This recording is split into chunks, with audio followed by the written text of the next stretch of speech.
Bismillahirrahmanirrahim. Assalamualaikum warahmatullahi wabarakatuh. Jamaah Al-Asran semuanya yang dimuliakan oleh Allah, amin ya Allah ya rabbal alamin. Mari kita lanjutkan kembali niat ngaji bareng kita lagi. Yang ingin saya bahas kali ini masih berhubungan dengan pembahasan sebelumnya yang pernah saya sampaikan.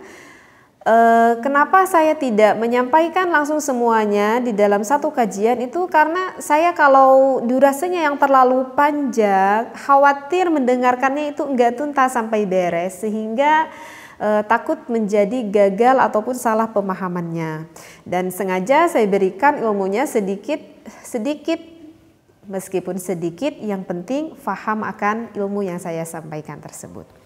Nah, di dalam pembahasan sebelumnya saya pernah menerangkan bahwa hukumnya air madhi itu menurut madhab Imam Asy-Syafi'i, ini menurut madhab Imam Asy-Syafi'i ya, menurut madhab Imam Asy-Syafi'i bahwa madhi itu hukumnya adalah najis, ya, bahwa hukumnya najis tetapi tidak mewajibkan untuk mandi besar. Nah, kemudian juga di video sebelumnya, di dalam pembahasan sebelumnya, saya itu pernah menerangkan bagaimana hukumnya bagi pasangan suami istri, maaf yang ingin menghisap bagian milik suaminya ataupun bagian milik sang istrinya, maka saya terangkan dengan perbedaan pandangan ulama. Di sana saya menerangkan bahwa satu pandangan ulama mengatakan haram dan satu pandangan lagi ulama mengatakan bahwa yajuzu, hukumnya diperbolehkan, ya. Di dalam kitab Fathul Mu'in pada waktu itu saya terangkan. Nah, kalau yang ulama yang menekankan hukumnya mengharamkan, ya udah itu beres sampai di sana. Nah, sekarang yang belum selesai itu adalah di hukum yang memperbolehkan, ya. Pada waktu itu saya masih ingat sebetulnya referensinya ada di dalam beberapa kitab, cuman pada waktu itu saya menerangkan mengutip yang ada di dalam kitab Fathul Mu'in, yang mana kitab Fathul Mu'in itu yang banyak sekali dikaji di kalangan pesantren-pesantren yang ada di Indonesia. Maka hukumnya ulama di dalam kitab Fathul Mu'in itu mengatakan yajuzu, hukumnya diperbolehkan. Nah, ketika hukumnya diperbolehkan, mungkin banyak sekali pertanyaan yang ada di benak hati suami ataupun di hati sang istri. Kalau kata ulama diperbolehkan, sedangkan ulama mengatakan bahwa itu hukum madhi tersebut adalah najis, nanti gimana dong? Gitu kan? Menghisapnya itu kan takut tertelan, atau setidaknya kalau meskipun tidak tertelan, setidaknya takut terkena lidah. Gitu ya. Berarti kalau misalkan terkena lidah itu sedangkan dzatiyahnya najis, nanti najisnya masuk dong ke anggota lidah kita. Nah, pastikan ada pertanyaan itu di benak hati kita bagi pasangan suami istri yang memang membutuhkan melakukan hal itu. Sehingga pertanyaannya yang ingin saya bahas, bagaimana sedangkan mazhab Imam Syafi'i menghukuminya najis, sedangkan di dalam mazhab itu juga ada ulama yang mengatakan hukumnya boleh, dan bagaimana juga hukumnya jika air madhi itu tertelan sedangkan dihukumi najis. Nah, maka jawabannya ini belum tuntas saya menerangkannya. Maka jawabannya itu ada di dalam kitab Tuhfatul Habib ala Syarhul Khatib pada juz ke-1 pada sahifah 106, dan juga masih di dalam kitab Tuhfatul Habib juz ke-1 pada halaman 307 gitu ya. Nah, baik, saya bacakan dulu, nanti saya terangkan. Referensinya pendek kok. Wa madhi, saya lewat ya karena ini menerangkan akan hurufnya. Wa mithluhu fi dzalikal wadyu na'am yu'fa anhu liman ubtuliya bihi bin nisbati lil jima'i. Ini referensinya yang terdapat pada halaman 106.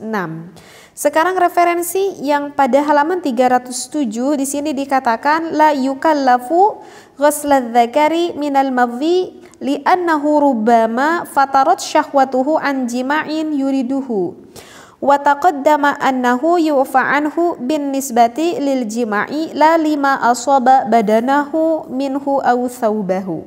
Nah, jadi artinya kurang lebih yang sudah saya bacakan di dalam kitab Tuhfatul Habib ini, kata ulama memang betul bahwa hukumnya air madhi itu di kalangan Imam Syafi'i adalah najis. Memang betul. Tetapi, ada tetapinya nih, tetapi jika pasangan suami istri ingin bermaksud melakukan hubungan yang mana menggunakan area itu, artinya adalah area suami dan juga area sang istri, sehingga terkena madhinya ke area mulut ataupun lidah istri ataupun lidah suami, berarti kan ada maksud bin nisbati lil jima'i. Nah, maka di sini dikatakan na'am yu'fa. Maka di sini dikatakan memang betul najis, tetapi najisnya yu'fa. Artinya yu'fa itu adalah apa? Artinya yu'fa itu adalah diampuni dari najis tersebut. Ya, sekali lagi, memang najis, tetapi jika pasangan suami istri bermaksud ingin melakukan hal itu dan terkena ke lidah pasangan suami istri tersebut, maka madhi tersebut berubah menjadi yu'fa. Artinya yu'fa adalah terampuni. Kenapa? Dikarenakan bin nisbati lil jima'i. Barusan dikatakan di dalam kitabnya. Karena memang ketika mau melakukan hal tersebut, li'annahu rubbama fatarat syahwatuhu an jima'i yuriduhu. Jadi memang secara proses alamiahnya Allah memang menciptakan seperti itu. Ketika seorang laki-laki ataupun ketika seorang perempuan lagi tinggi-tingginya ataupun lagi tarik-tariknya syahwat, maka secara alamiahnya Allah menciptakan akan mengeluarkan madhi. Ya, akan mengeluarkan madhi. Memang seperti itu prosesnya Allah ciptakan.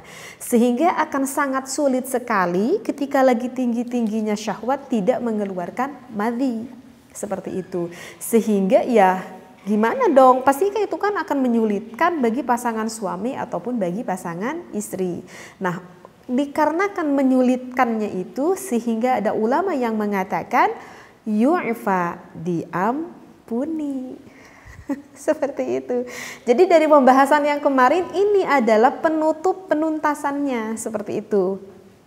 Nah, tetapi la lima asoba badanahu minhu aw thawbahu. Tetapi kalau madhi ini terkena ke pakaian kita ataupun terkena ke kulit, ke badan kita, misalkan ya ke tangan ataupun ke kaki gitu ya, ataupun ke anggota badan selain dari mulut ini ataupun terkena pakaian kita, maka madhi itu tetap hukumnya najis. Artinya najis di sini la yu'fa, yang tidak diampuni.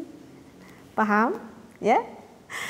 Mungkin bisa dipahami ya, karena barusan udah saya ulang-ulang. Kalau terkena mulut dan ada memang keperluannya itu harus menggunakan hal itu, maka yu'fa, najisnya berubah menjadi diampuni. Tetapi kalau terkena ke pakaian ataupun terkena ke anggota badan tubuh yang lainnya, itu tetap hukumnya adalah najis.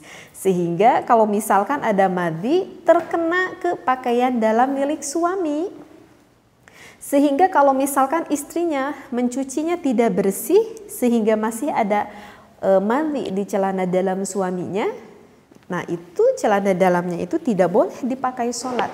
Bahkan itu hukumnya masih apa?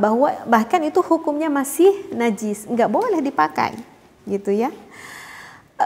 Bahkan kalau misalkan ini pengalaman gitu ya. Bahkan kalau misalkan air madhinya itu banyak gitu ya, dan istrinya itu mencucinya itu misalkan nggak disikat gitu ya, celana dalamnya itu nggak disikat. Nah, ya mungkin hanya direndam aja gitu ya, langsung dibersihkan. Nah, setelah kering, celana dalamnya itu setelah kering, ternyata di bagian celana dalam milik suaminya itu masih terlihat ada bagian putih dan meyakini bahwa itu adalah madhi, bukan air mani, karena meyakini bahwa suaminya itu air mani itu nggak tumpah ke celananya. Berarti ini meyakini betul bahwa ini bukan air mani tetapi air madhi. Nah, berarti kemungkinan ini istrinya tuh nggak bersih nyuciinnya karena nggak disikat sehingga masih ada dzatiyah najisnya tampak terlihat. Nah, maka itu bagaimana? Apakah celananya itu bisa dipakai untuk sholat oleh suaminya? Maka hukumnya itu adalah tidak boleh karena masih ada tampak najis yang memang sudah mengering seperti itu. Jadi ketika mencuci pun harus diingatkan istrinya. Dan suaminya harus mengingatkan kepada istrinya, misalkan mah nanti kalau mencuci celana yang ini agak disikat sedikit ya, karena meyakini madhinya itu nempel di celana dalam milik suaminya seperti itu. Maka nanti istrinya itu harus lebih berhati-hati, lebih berikhtiat agar sampai meyakini najisnya itu hilang. Nah, jadi seperti itu ya. Jadi sekali lagi kalau terkena ke pakaian kita ataupun terkena ke badan kita, maka itu hukumnya najis. Tetapi kalau misalkan suami istri ingin bermaksud melakukan berhubungan antara suami dan istri dan membutuhkan melakukan hal seperti itu sehingga kena ke lidah milik suami ataupun milik istrinya, maka di dalam kitab ini dihukumi yu'fa, najisnya adalah diampuni. Sehingga dari beberapa komentar yang kemarin tanyakan kepada saya, mungkin jawabannya sudah terjawab di pembahasan kali ini.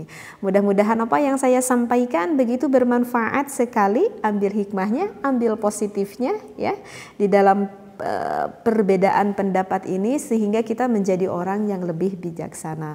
Wallahu a'lam. Wassalamualaikum warahmatullahi wabarakatuh.